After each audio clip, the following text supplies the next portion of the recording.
Hey 5 to 1 Exchange, welcome back to our devotional series here on YouTube. We are continuing looking at these classic Bible stories. We're calling this series The Essentials as we go through some of these characters that pop up frequently throughout the Bible and the various stories that we read in it. And so today we're looking at one of King David's sons. Now, if you've never heard of King David is the most famous king of Israel. He was arguably the greatest king that they had. He wasn't perfect. In fact, in his later life, and we'll see part of it today, David actually struggled a lot. He was a broken human being just like the rest of us, but he was arguably the greatest king of Israel. And today we're looking at one of his sons named Absalom. And Absalom kind of has a troubled story. We see it doesn't end very well, but there's a really good lesson that we can learn from him and David in this story. And so we pick up in the book of 2 Samuel chapter 13. And so this is after David's encounter with Bathsheba, if you know that story, where he sees this beautiful woman bathing Bathsheba and he gets her husband killed so that he can be with her. And so some time has passed since that, and David has a number of sons and daughters now, one of them being Absalom, and another being Amnon, and another daughter being Tamar. And those are the three characters that we see in the very beginning of this. And so as chapter 13 opens, it says, "Some time has passed since David's encounter with Bathsheba, and David's son Absalom had a beautiful sister named Tamar, and David's son Amnon was infatuated with her."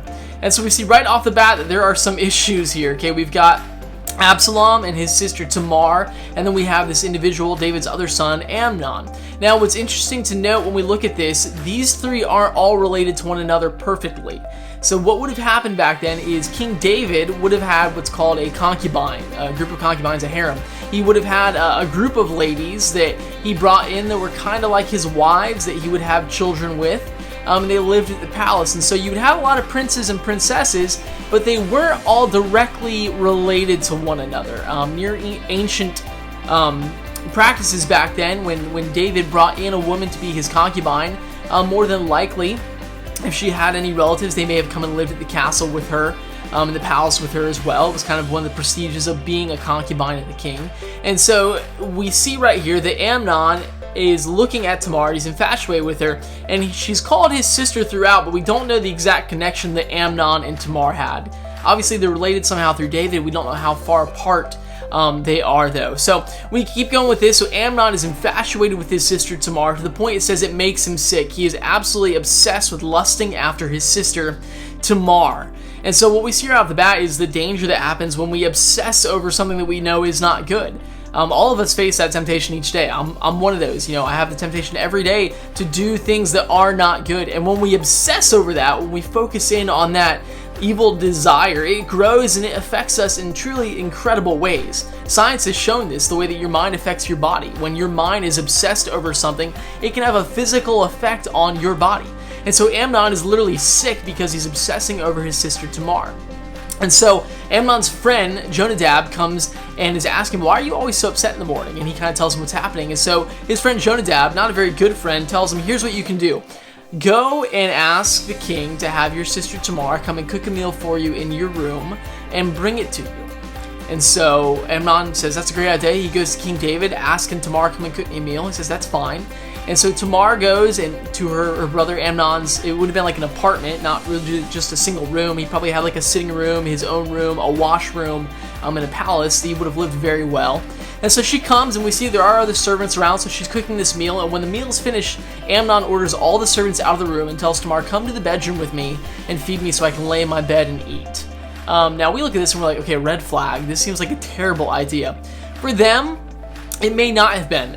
Amnon is the first in line for the throne at this point. He is the heir to the throne, and so if he wanted to relax in bed and eat food, that's not an uncommon thing. So Tamar is simply acquiescing to her brother, wanting to rest in his bed and eat. She goes, she takes the food to him, and what happens is when they get to the room, Amnon's true intentions come out. He looks at Tamar and he says, "I want to lay with you, I want to sleep with you." And Tamar looks at him and says, this is an outrageous thing to ask. This is terrible.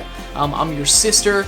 I'm a virgin. I'm not married yet. Don't do this. We can't do this. And Amnon keeps pressing her. And what's interesting is we see Tamar tell Amnon, "Just go and ask the king for my hand in marriage. Tell the king that you want me. The king won't withhold me from you." And so we don't know, this is where I get at, we don't know exactly what their relationship is, how far apart they're removed as prince and princess. But we see here that it appears that if he had gone and asked David for her hand in marriage, it seems like David would have said, "Yes, you can have her hand in marriage," boom. And what we see in this is Amnon's true character, because Amnon is not interested in marrying Tamar. The only thing he wants to do is lay with her one time. That's it. He is so overcome with his lust for his sister that he's not willing to pursue another course of action. And so what happens is Amnon ends up forcing himself on his sister Tamar. And at the end of this, he throws Tamar out of his apartment. He wants nothing else to do with her. And Absalom comes by and sees his sister.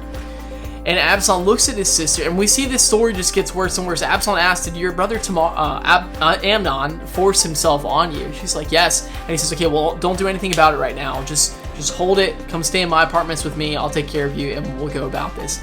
And so instead of going to the king, Absalom has decided to push this down. And we see later it's in order so that he can take care of it himself. What happens in the following verses is King David actually finds out about this. In verse 21, it says, when King David heard about all these things, he was furious, and he ordered Amnon's execution. I'm just kidding. That's not actually what it says. It says he was furious, and that's it.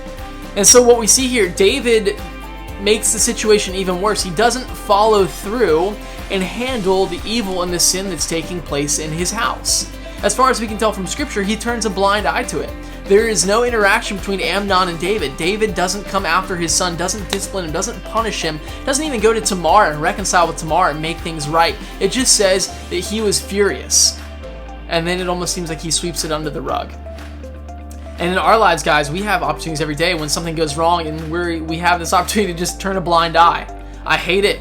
It's wrong. And guys, most of you are probably like me. When you see something that's genuinely wrong, like you hate it. You're like, people shouldn't treat each other like that. He shouldn't get away with that. She shouldn't be allowed to do that.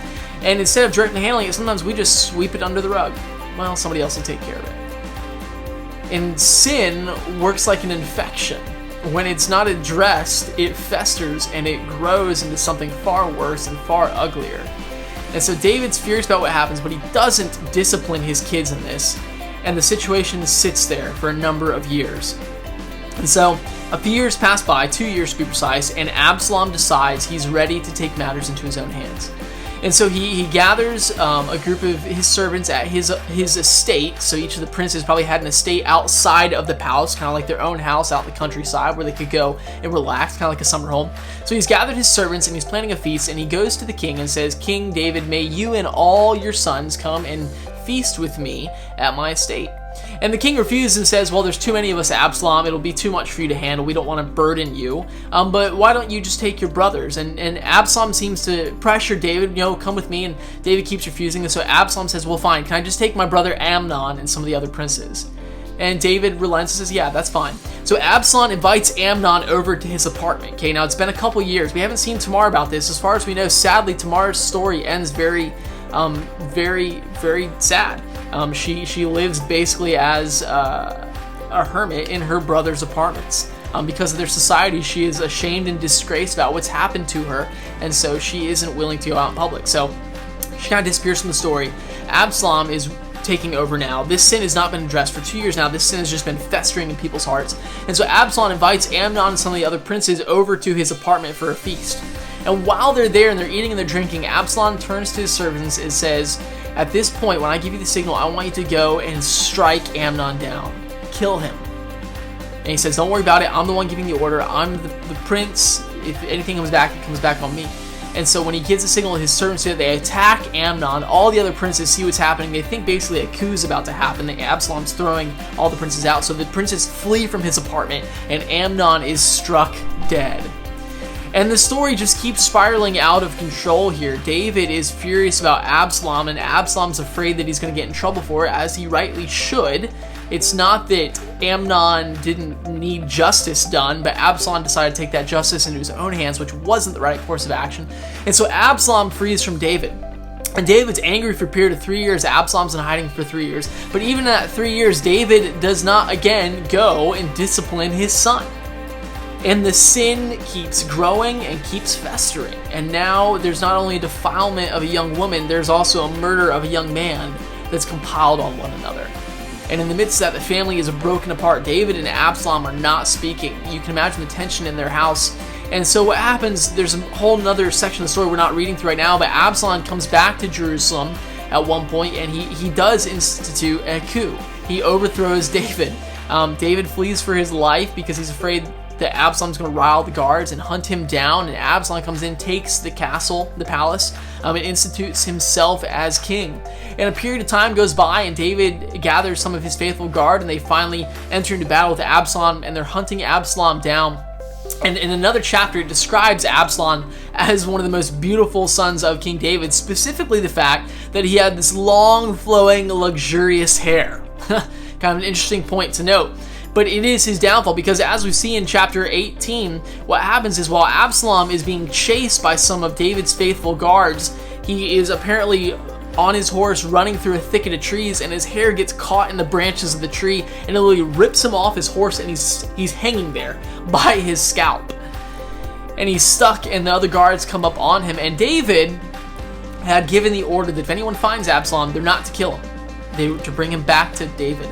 And we see here that David is somehow hoping to reconcile with his son and set things right. But David's guards, seeing all that's happened because of this sin, seeing how terrible everything has gone, David's guards take it into their own hands to execute Absalom while he's hanging from a tree. And they stab him to death with spears.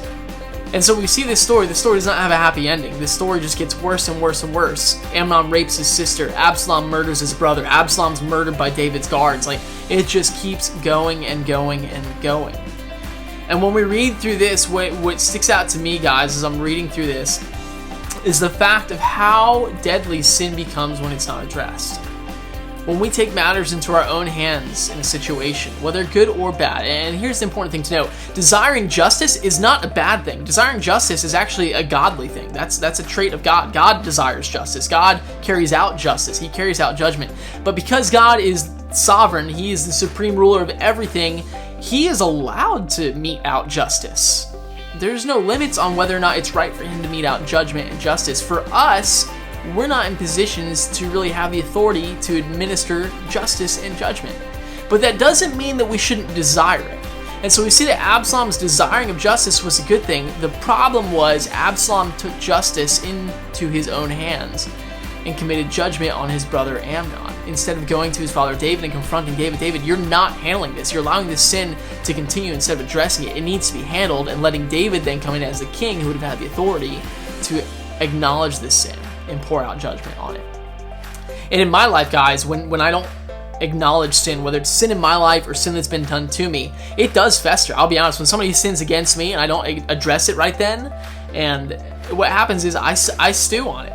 I sit here and it just keeps going on my mind. I get angrier and angrier and angrier, and either there's a confrontation that happens, oftentimes not very well, or eventually God very graciously convicts me of the anger in my heart and works through it.